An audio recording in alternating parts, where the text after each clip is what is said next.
نكملوا بالكرة القدم. الترجي الرياضي التونسي يحرز لقب البطولة رقم 24 ويفوز في لقاء الدربي العاصمة على الجار النادي الإفريقي بنتيجة 3-2 وينهي الصراع مع النادي الرياضي البنزرتي في أطول موسم رياضي في تاريخ الكرة التونسية. مبروك للمكشخين. روبورتاج محشوب الهمامي.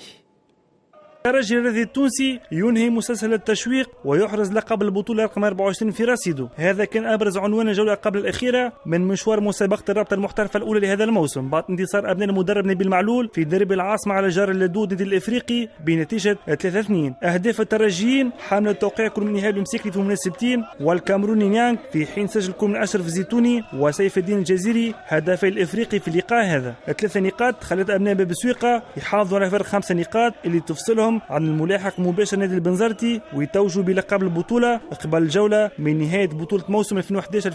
الحمد لله معناتها تعبنا مش هيك الديربي معناتها جاي معها البطولة حاجة ما تصيرش ديما معناتها محظوظين لاعبي الترجي وبقدرة ربي إن شاء الله فيما خير. البطولة هذول كانت طويلة برشا كانت صعيبة الحمد لله يا ربي وفقنا ربي وإن شاء الله نكملوا هكا رابع بطولة على التوالي إن شاء الله مازال ما خير.